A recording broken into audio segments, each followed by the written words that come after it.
আসসালামু আলাইকুম রহমতুল্লাহ। সোহেল মোবাইল কেয়ারের পক্ষ থেকে আমি সোহেল আপনাদের সকলকে জানাই আন্তরিক শুভেচ্ছা ও অভিনন্দন। বন্ধুরা, আজকে রিয়েলমি 5i এটা আমরা হ্যাং লোগো এটা ফিক্স করব উইদাউট ফ্ল্যাশ। আপনারা জানেন রিয়েলমি, ওপ্পো এগুলা ফ্ল্যাশ করতে অথরাইজ লাগে। কিছু কিছু মডেল আছে কোয়ালকম স্ন্যাপড্রাগন যে মডেলগুলো এগুলা, আর এমটিকে যে ফোনগুলো আছে এগুলো তো আমরা আনলক টুল বা CM2 বা এমটিকে যে টুলগুলো আছে সেই টুলের মাধ্যমে আমরা খুব ইজিতেই ফ্ল্যাশ করতে পারি। বাট আমরা যখন কোনো কোয়ালকম স্ন্যাপড্রাগন সিপিইউ বা কোয়ালকম সিপিইউর ফ্ল্যাশ করতে চাই তখনই আমাদের অথরাইজের প্রয়োজন হয়। তো আমরা এটা মূলত ইউ5 বক্সের মাধ্যমে আইএসপি পিনআউটসের মাধ্যমে এটা আজকে ফ্ল্যাশ করব। এটার জন্য আমাদের গুগল থেকে যেই পিনআউটসটা আছে এটা আমরা প্রথমে ডাউনলোড করে নিব। ডাউনলোড করার পরে আমরা ইউ5 বক্সের মাধ্যমে এটা আজকে আমরা রিপেয়ার করব। তো চলেন আমরা ভিডিওটা শুরু করি। তো বন্ধুরা, প্রথমে আমরা ফোনটা আইএসপি পিনআউটস করে নিব, ঠিক আছে? আইএসপি পিনআউটস আমরা গুগলে পেয়ে যাব, রিয়েলমি 5i আইএসপি লিখলেই চলে আসবে। তো বন্ধুরা, আমি আপনাদেরকে প্রতিনিয়ত ভিডিও দিতে পারি না, এর জন্য আন্তরিকভাবে দুঃখিত। তো আসলে হয়ে ওঠে না, বুঝছেন, ব্যাপক পরিমাণ বিজি থাকি, কাজের চাপ থাকে, আবার অনেক প্রেশার থাকে। তো আইসি পিনআউটস করার পরে আমরা ডিটেক্ট Emmc আইএসপি এখানে টিক দিয়ে দেবো, এটা আনটিক থাকবে, ঠিক আছে? তারপরে আমরা আইডেন্টিফাইতে ক্লিক দেবো। এগুলো যেরকম ভিসিসি কিউ সব অটোই থাকবে, ঠিক আছে? এখানে আপনি সিএলকে যে ক্লক স্পিড আছে এটা আপনি কম বেশ করতে পারেন, এটা আমরা 24 করে দেব, ঠিক আছে? দিয়ে আমরা আবার ডিটেক্ট করব। তো দেখতে পাচ্ছেন আমাদের আইএসপি পিনআউট সাকসেসফুলি হয়েছে। আমাদের পুরা ফোনের যেই ফার্মওয়্যারটা এটা আমরা দেখতে পাচ্ছি।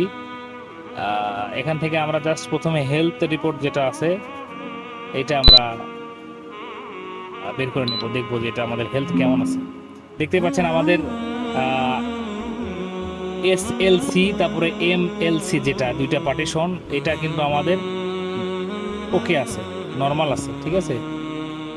60% ইউজ হয়েছে। তো এখন আমরা এটা পার্টিশন করব না, যদি পার্টিশন করি তাহলে কিন্তু আমরা বিপদে পড়ে যাব। আমরা আমাদের এই ইউজার পার্টে যাব, এখান থেকে আমরা জাস্ট একটা পার্টিশন ইরেজ করে দেবে দেখব প্রথমে, এবং এটাতেই আমরা সাকসেস হবো ইনশাল্লাহ। আমরা বহু কাজ করেছি এরকম, এবং যতগুলো কাজ করেছি ইনশাল্লাহ সবগুলোই সাকসেস হয়েছে। তো আশা করি এটাও আমাদের সাকসেস হবে।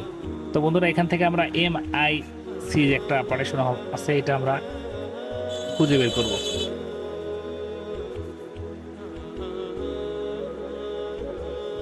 অথবা আমরা কিবোর্ডে প্রেস করতে পারি MIC প্রেস করলে আসে না। হ্যাঁ,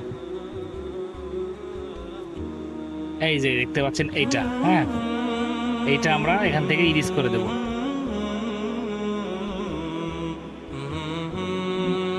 এই পার্টিশনটা শুধু ভুল করবেন না, এই পার্টিশনটা আমরা জাস্ট শুধু ইরেজ করে দেব।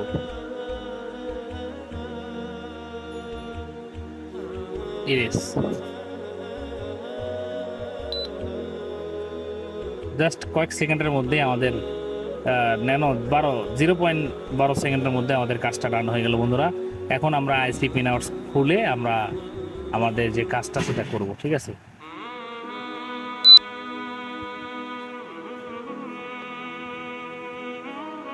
আশা করি আপনাদের ভিডিওটা ভালো লেগেছে, আর যদি ভালো লেগেই থাকে তাহলে অবশ্যই একটা লাইক করবেন, কমেন্ট করবেন, সাবস্ক্রাইব করে আমাদের পাশে থাকবেন। আর অবশ্যই আমরা যে ফ্রি লার্নিং আপনাদেরকে দিচ্ছি, এই লার্নিংটা আপনারা কাজে লাগিয়ে আপনারা আপনাদের বিজনেসকে আরও বড় করতে পারেন। সবাই ভালো থাকেন। আসসালামু আলাইকুম ওয়া রাহমাতুল্লাহ।